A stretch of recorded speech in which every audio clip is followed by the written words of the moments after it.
Are you smart? Yeah. Okay. List 5 countries, yeah, that start with letter J. Jamaica. Yeah. Jumanji. Jamalaya. What?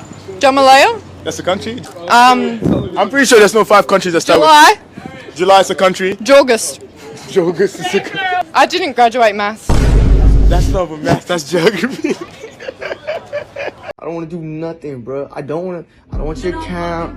I don't want you to block no one. I don't even want you 6 feet from me, girl. I want you to pack your things. You're going home. That's it. That's it. There's not much to talk about. You lost me, bro. You lost me, honestly, like about an hour ago because I ain't stupid. You wanted to talk. We're talking. And I'm talking calmly with you. I'm not even raising my voice at you. I'm asking you to pack your things so I can take you to the airport. There's nothing you could say to me that you can do for me. I could block them. I could even call them right now. No, please, no. Look, it sucks, right? Because I was willing to do anything and everything for you. Really, I really was. Because I brought you out here. Like, that's already crazy. Stop, please, no. It was my fault. Yeah, it was. I'm sorry. No, Please forgive me. that's fine. I'll forgive you, but I damn sure won't forget. Look, you just have to grow the There's one thing I disagree with when it comes to dating. I'm not going on a first date with somebody I do not know. There are too many people who ain't never been nowhere, can't afford to go nowhere, and they use first dates as an opportunity to get an experience. You not finna get an experience out of me. I ain't no fucking amusement park. There is something dope as fuck about getting to know somebody in a casual, authentic way. We can go for a walk, we can FaceTime, we can go to breakfast, lunch, we can hit the gym. It's a myriad of things that we can do to get to know each other. But if the only way I can reach you is if we go and blow a bag and have this experience around us, then I really don't want to be near you because that's going to be the standard. And I'm a chill nigga. Motherfuckers ain't trying to do that shit all the time. I love going on dates, and usually a date is a shared experience. But if I don't fucking like you, then why are you here? I could have just did this shit by myself. I'm saying that to say, get to know somebody before the fact, figure out if you like them or not, and go do all of the latest shit in the world. But do not go on no date with no fucking stranger. Y'all gonna be sitting at that table looking dumb as hell, and you gonna realize you just wasted your time and an outfit. Don't be that person. How long was your last relationship? 2 years. Why did it end? We were different religions, actually. So you were what, and what was he? I'm Muslim and he was Hindu. So what problems did you run into? Like, we just had such different, core values. Like, our values as, like, a Muslim versus a Hindu were so different that I couldn't see myself marrying him anymore. So what made you confident that it could have worked out in the beginning? Honestly, like, we had a really good connection as best friends, and I think I had so much trust in that, and I didn't see the long term of what marriage means versus what a friendship is. So in a situation like that, let's say it did work out, would you convert for him or would you expect him to convert for you? I would never marry anybody that converted, because if you can change your entire ideals that you grew up with, then you can switch up on me just as easily. If you can switch up on God, what's stopping you from changing up on me? But people change their minds. If you can switch up on God, you can switch up on me. Do you have any guy friends? I do. If we were dating and they wanted to spend time with you one-on-one, how would you react? Okay, so a lot of the guys that I date with do not condone me having guy friends. But unfortunately, because I'm single and no one has asked me for marriage, I'm going to continue to have guy friends. I'd rather guy friends than female friends. So you're saying that you're single until married? Absolutely. Even if we were boyfriend, girlfriend? Absolutely. So if I said, yo, my boundary is no hanging out with this dude who I don't know. As a girlfriend, you don't have that ability to tell me what I can and cannot do, because there's no ring on my finger, and because there's someone out there that's going to give me the full throttle of what I want. I believe that. But if we're together, why would you want to break that? So let me reverse the question, right? So we're together, right? And you have a fan base of female friends, right? Will you hang out with them? Not if it's something you didn't like. Okay, so I like your thought process. A lot of guys won't think like that. Well, where to begin with this one? Well, firstly, I would like to point out that we live in a society where we tell men to be nicer and kinder towards women until some of these women get into relationships with these men and then they want their men to be meaner towards women. Makes no sense to me. I'm sorry I've got a girlfriend is a perfectly normal response, one that all of us pretty much use. Are we sorry that we've got a girlfriend? No. We're sorry because we're putting this person through the feeling of rejection. And as men, we know what that's like. We know how savage that can be, so we're protecting the other person's feelings. If someone was truly sorry that they had a girlfriend, they wouldn't be rejecting the person's advances now, would they? See, when dudes get rejected, it can be absolutely savage. Now, a lot of fellas have experienced the dirty looks, the being called a creep, the laughed at, the mocked, or even being plastered all over social media, just for showing a bit of interest. So it's good to actually show someone that you give a monkeys about their feelings in their journey of rejection. It also helps the person being rejected because they don't give up on approaching people that they like, which a lot of fellas, sadly, have done themselves. But I want to finish this video on pointing out the no-win situation for us guys right now, so here we go. Sorry, I have a girlfriend. Can't believe he's just apologised for having a girlfriend. What a pig. No, I have a girlfriend. I just asked out a guy I like and he was so rude. All men are pigs.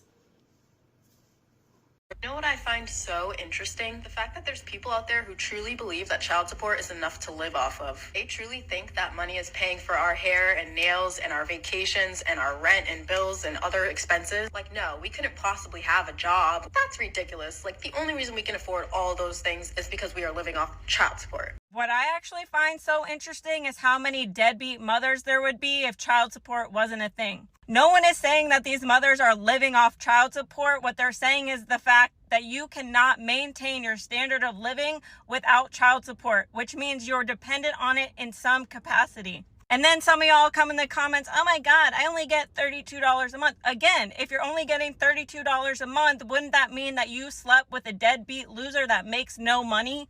Make it make sense. And where is the accountability in that? And some of y'all are so hell-bent on just a number and money that you forget to put in your custody agreements about quality time with your kids. So when the holidays roll around and you realize that they're always at dad's house, you're texting about, what about my quality time? What about my quality time? And I don't understand how so many women can say that it's in the best interest of the children because no amount of child support is going to put the pieces back together where mom and dad live in a happy, healthy home. And y'all are so focused on what you can get out of a man rather than what it's actually doing to your family and your kids. Because now you're that single mom that has a bunch of deadbeat losers around your kids, or you have to date someone younger because he's easier to manipulate, and y'all wear it like a badge of honor. And I'll say it until I'm blue in the face. If you cannot afford your children without child support, then give them to the father or the person that has more financial stability within the relationship dynamic. A lot of y'all moms are freaking bums and losers, and the sad part is that some of y'all will actually pay for your hair and your nails more than you'll actually put away that money for a college fund or a car when they need one. Okay, bye. Another rejection story, and no, I am not excited to share this one, and I might cry because I was so excited about this guy. Let's get into it. This was a fourth date with a great guy, and not just like dinner. This was literally like a 15-hour date, preceded by a third date that was about 10 to 15 hours. So we had been spending a lot of time together. Communication was on point. We had talked about making future plans of like, let's go on this trip, let's go to this concert, whatever. During the date, I started to feel a cold sore coming on. And I said several times on the date, I think I'm getting a cold sore. Not thinking I had to explain what a cold sore was. I thought the general public, because 90% of people get cold sores, that I didn't need to explain what it was. Later that night, we were talking about it more, and I clarified because he didn't understand what a cold sore was. So I explained where it comes from, how it's very common, what category of viral diseases, I should say, that it's in, which is the herpes virus. Definitely, I could tell was freaking him out, and there was a lot of tension.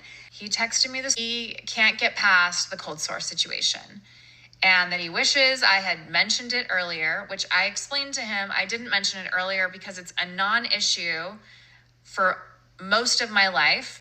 But I don't know if maybe he heard the word herpes and got scared, because that's a big, scary word. But also, to be unforgiving about one flaw in somebody is a giant red flag to me. I just really think like we need to destigmatize cold sores just because they're in the herpes category. It's no different than getting chicken pox, shingles, all of those things. It's just wild that people are uneducated about this and unforgiving about it when it's literally not the biggest deal in the entire world. This may sound harsh, but I don't think that man needed to be any more educated or understanding, because that man is absolutely allowed to not want to continue the relationship because he's uncomfortable. It's a deal breaker to him. And it is completely reasonable that this is not an issue that he's run into before, because the stats are actually more so around a little over half of people have cold sores. And I get that it's disappointing, but that is the difference that I see between men and women when it comes to failed dating relationships. It's that women will find a reason why the man's reason for ending the relationship is not right? Like she will shame him for it. Whereas men will say, okay, I get it. And they just move on. Jenny, how old are you, honey? I'm 34. 34. What you do for a living? I'm a nurse. Nurse. You have any kids? I have a 2-year-old son. Okay. Why you not with the dad? I was a house. He wanted me to be a housewife when we first met, and I decided to kind of change and wanted a career, and he didn't want that for me, so he gave me an ultimatum, and it's to stay at home and be a housewife or leave and have a career. So I left. Girl, we want to smack you in the face right now. So let me ask you this: was he paying all the bills? He was. So, and did you, when you guys got married, that was the plan? Yes. So basically, you had him, your husband. He was your husband? Mm-hmm. So he was your husband? Yes. You guys had a family? Yes. You agreed to be a stay-at-home yes. mom. What made you want to get a job? When I had to constantly ask for a couple of dollars to do stuff, when it was, no, I can't do certain things that I wanted, when it was, no, we don't have enough money to do activities because, one income. And I'm like, well, this is not the lifestyle that I want to live. Like, I just don't want to sit at home and fold clothes and not actually date and have the extra money to do stuff. Like, I just didn't want to fold clothes all day long. I'm sorry. All right, well, what kind of man are you looking for now, honey?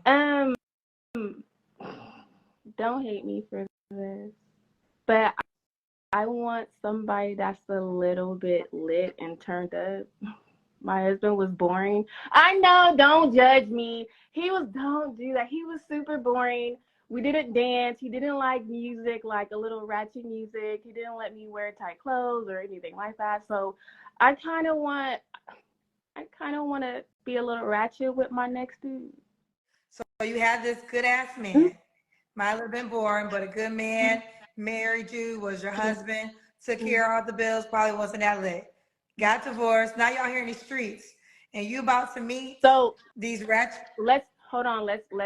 I want to be clear about one thing. He was extremely controlling when it comes to so one of his rules was I can't have long hair because it reminds him of strippers. Another rule was he gave me a rule on how far I can drive away from the house. He also said no social media.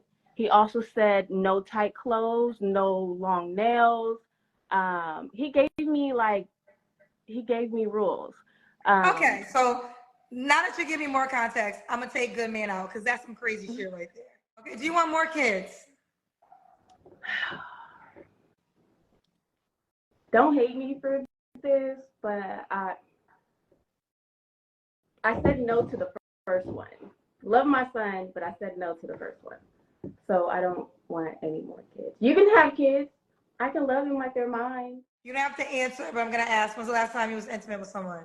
Like 3 weeks ago. Who this man? I think we fed off of our loneliness. Like, he was complaining that his wife died 2 years ago. I was complaining I was lonely. We was nice to each other. So we had a good time. So is he an option for something more just like real? No, I don't think he's ready. I don't think he's ready. And I don't want to put this type of pressure on him in a sense of like, you know, pack up your wife's shit. How do you say that to someone who wife? I know, so I don't want to say that, and I don't want to do that. So I'm like, you know what? It was nice, and when you're ready, you know, call me when it's gone.